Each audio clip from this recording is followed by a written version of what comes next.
At the airport said your ticket was cancelled. Later Mom wrote, "Have a nice New Year's Eve, loser." I wrote, "A surprise awaits you." When they came back, their faces pale. The woman at the airline counter gave me that practiced, indifferent smile. "I'm sorry, sir, but your ticket has been cancelled," she repeated. "Cancelled?" I said, my voice coming out sharper than I intended. "That's not possible. My parents booked this trip for me. I'm supposed to leave today." I handed her my phone with the confirmation email on it, but she just shook her head like she'd seen it 100 times before. "Yes, I see the reservation here, but it was cancelled on December 27th. You'll have to contact customer service if you want more details." My stomach sank. I had no warning, nothing. 2 days ago? What the hell happened 2 days ago? The only people who had control over the ticket were my parents. The whole trip had been their idea. They'd been talking for weeks about how I needed to relax, and how this would be a family New Year's surprise. They said they'd take care of everything: flights, accommodations, even spending money. To be honest, I wasn't that excited at first. But hey, a trip to Europe sounded better than spending another lonely New Year in my apartment. They finally convinced me, saying it was a gift for all the help I'd given them over the years. And now, cancelled. I stepped to the side of the line and pulled out my phone. My dad never texts back quickly, so I went straight to my mom. She usually replies right away. I typed, "Hey, they say my ticket has been cancelled. Is this a mistake?" I waited. No reply. 5 minutes. 10 minutes. The line behind me grew, and the airport noise got on my nerves. Finally, my phone buzzed. I opened it, expecting some excuse or explanation. Instead, all I saw was, "Happy New Year, loser." At first, I thought it was some kind of joke. Maybe she had sent it to the wrong person. But the more I stared at it, the more I realized it wasn't a joke. She really did this on purpose. I felt a wave of anger rise in my chest. They hadn't even tried to explain. Just that one line. After all the crap I'd done for them, helping with their bills, paying off their debts, even buying my mom a new car for her birthday a few months ago, they were still pulling stunts like this. I couldn't believe how cheap and petty they were. They'd dropped hints about how expensive the trip was, but I never thought they'd go this far. I gritted my teeth and typed a reply. "There's a surprise for you when you get back." It was vague enough to make them sweat. Almost immediately, my mother began to call. I let it ring. She called again. Decline. Again. Decline. I didn't give her the satisfaction of an explanation. I tossed my phone in my pocket and walked out of the airport.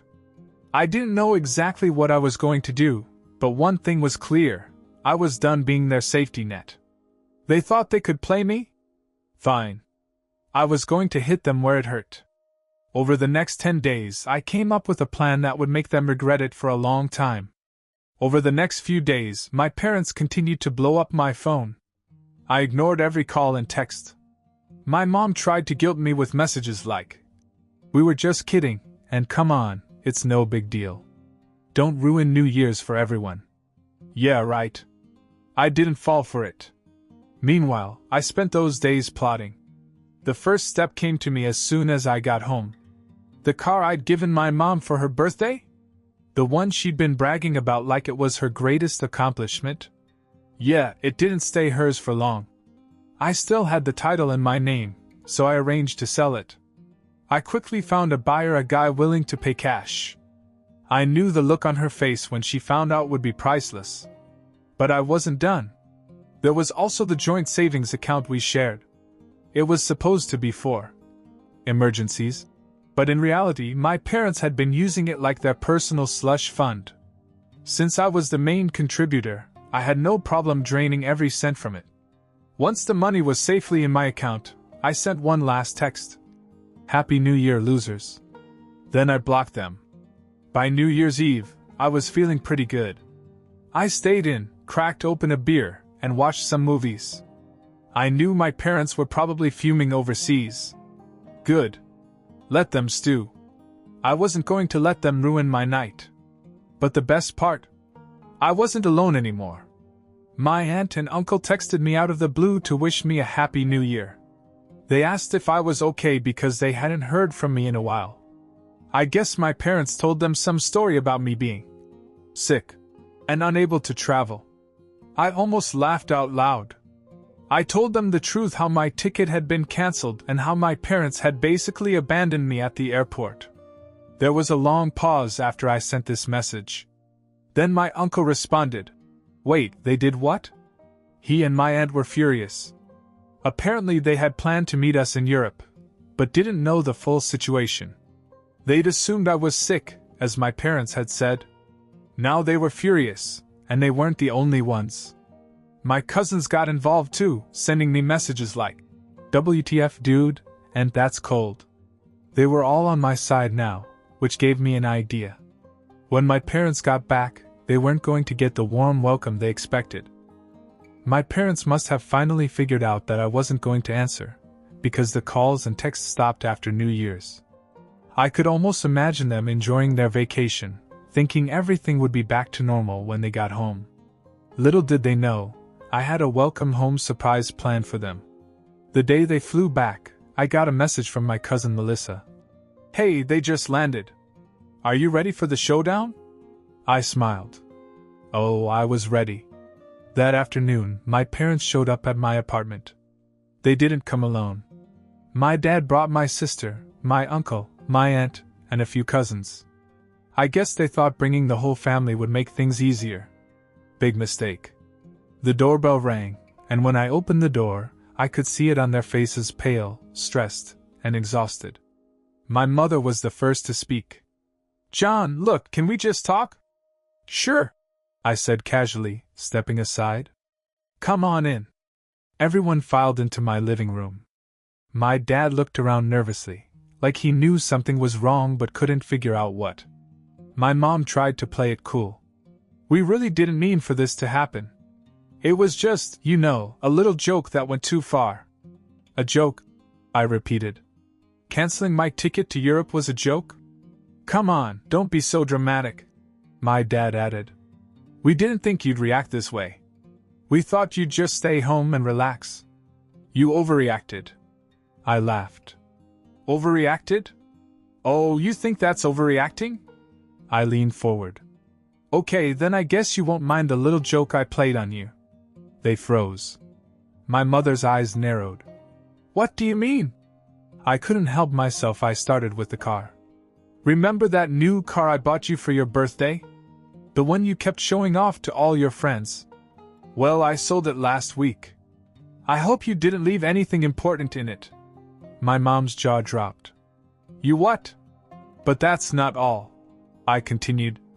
"You know that joint savings account we had? The one you kept dipping into? I emptied it. Every last dollar." There was a dead silence. My dad looked like he was about to explode, and my mom's face went from pale to bright red in an instant. Before they could scream, my uncle jumped in.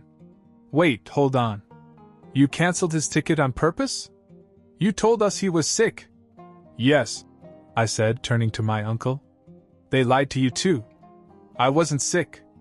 I was stranded at the airport." The room erupted. My cousins, aunt, and uncle all began to attack my parents. Melissa muttered something like, "This is so messed up," while my uncle shook his head in disbelief. My mom tried to defend herself by saying it was a misunderstanding, but no one was buying it. Even my sister tried to chime in with her squeaky voice, but no one paid attention. She's barely 5 feet tall, and she always tries to butt in like a referee. But not today. "Enough!" I finally shouted. The room fell silent. I stared at my parents and dropped the last bomb. "I'm done helping you with the mortgage. You can handle it on your own from now on." Now they really lost it. My dad started screaming about how ungrateful I was, how they'd done so much for me, blah blah blah. But nobody in the room was on their side anymore. My uncle even jumped in and said, "You brought this on yourself. That's not how you treat your son." It was chaos. The argument went on for another 15 minutes until I finally had enough and told everyone to leave. My parents stormed out, but my aunt, uncle, and cousins stayed behind to calm me down.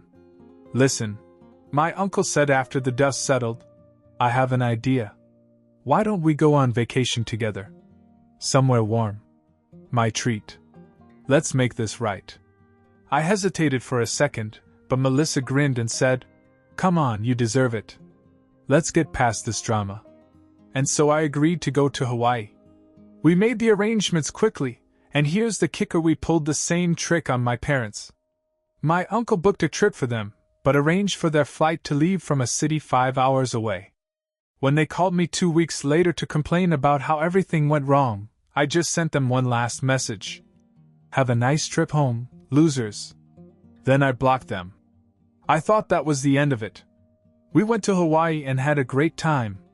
But when I got back to my apartment, I found a nasty surprise. Hawaii had been perfect: sun, ocean, good company. I could finally breathe after all the family drama. I was actually in a good mood as I walked up to my apartment building, until I saw the car. I stopped in my tracks and stared at the wreckage in disbelief. The windshield and all the windows were shattered. The tires were slashed. But the spray paint hit me the hardest. You shouldn't have moved our property. Bright red letters scrawled across the side of the car like some kind of twisted warning. This wasn't some random act of vandalism. It was personal. I knew exactly who had done it. My parents. A neighbor walked by and gave me a sympathetic look. Man, that's tough. Did you piss someone off? Something like that, I muttered, pulling out my phone to take pictures. Once I had everything documented, I called the police. An officer showed up within an hour, asked the usual questions, and filed a report. When he asked if I had any suspects, I didn't hold back. Yes, I do. My parents. The officer raised an eyebrow, but wrote it down. Any reason why they would do that? Long story, I said, not wanting to get into it right now. I had plenty of evidence, and I wasn't going to let them get away with it. The next thing I did was call my lawyer, who jumped right on board. We filed for vandalism and property damage. It wasn't just about the car, it was about sending a message. If they wanted to escalate it, I was ready. A few days later, I got a call from the officer investigating the case.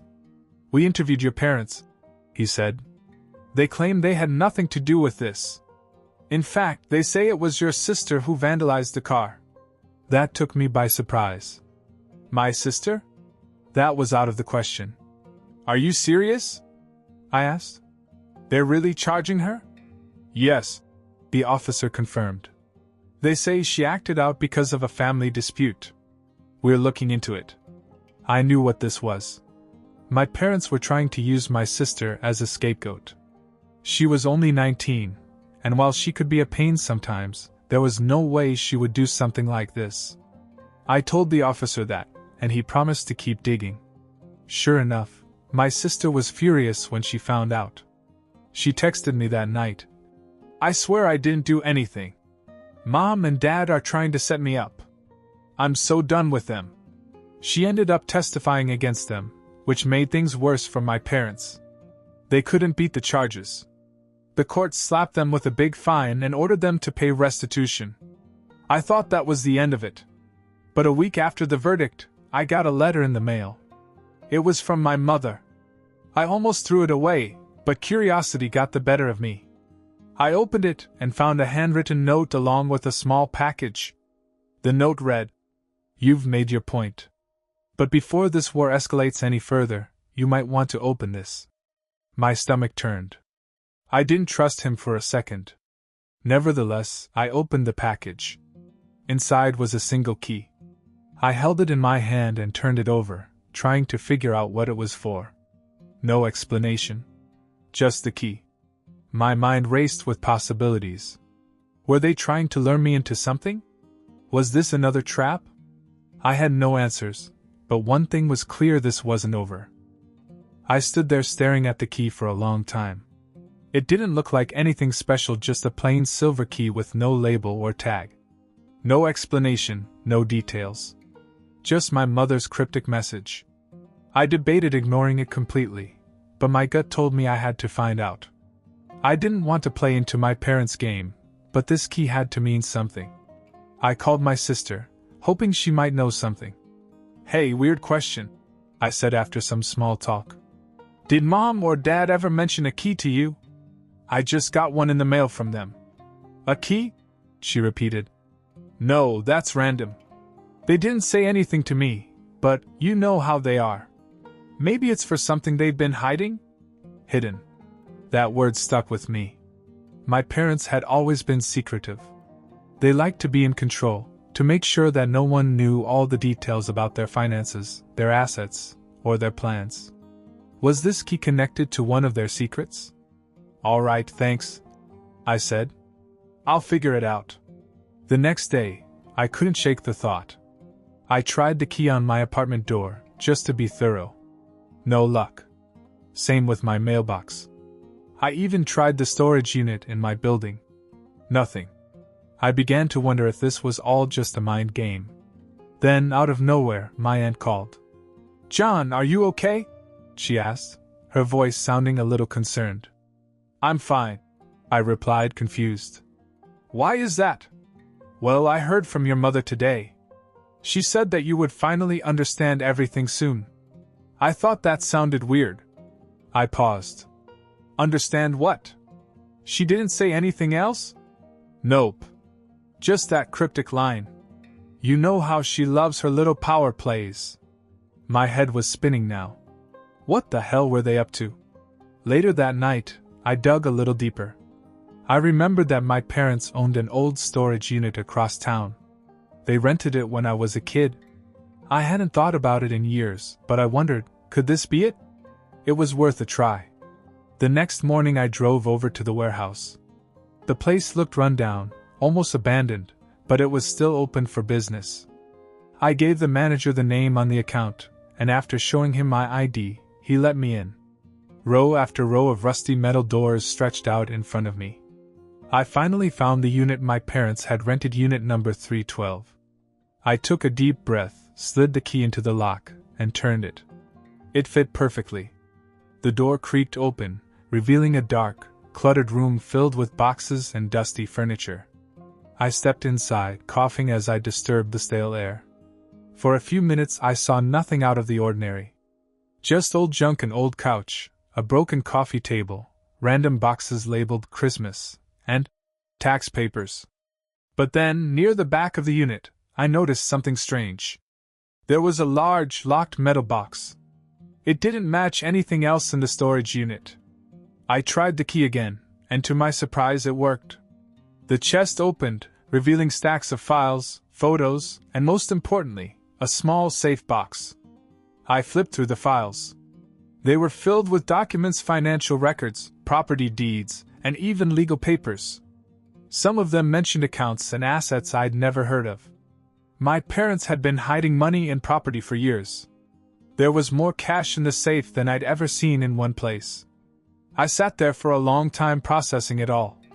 My parents had always claimed that they were struggling financially, that they were constantly borrowing from me, but that had been a lie. They weren't broke. They were hoarding wealth behind everyone's back, using me and my sister as their personal bank whenever it suited them. This wasn't just about the money anymore. This was a whole new level of betrayal. I took pictures of everything and locked the storage unit back up. When I got home, I texted my mom one last time. "I found it." Her reply came within minutes. "We need to talk." But I wasn't in the mood to talk this time. This wasn't just about revenge anymore. I now had leverage and I was going to use it. The money hit my account that night, every penny they had borrowed from me over the years, plus a little extra. It was almost as if they thought paying me off would magically erase everything that had happened. But money wasn't really what this was about anymore. I sat on my couch staring at my phone as message after message came in from my mom. She was trying to negotiate, trying to explain.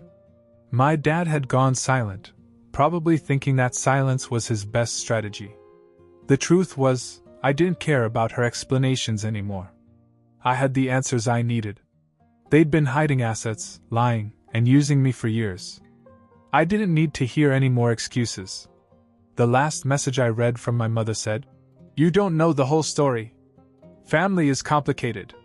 We were protecting all of us. One day you'll understand. Understand? Protect us? I laughed bitterly. This was their justification? Taking advantage of her own children under the guise of family responsibility? Later, my sister called. I heard about everything, she said, sounding exhausted. Yeah.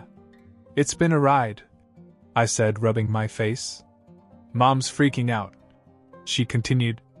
She keeps saying that you're trying to destroy the family legacy or some such nonsense. But honestly, I don't blame you. I would have snapped too. You're not wrong. I sighed. I'm done with them, Katie. Forever. I'll keep in touch with you, but them?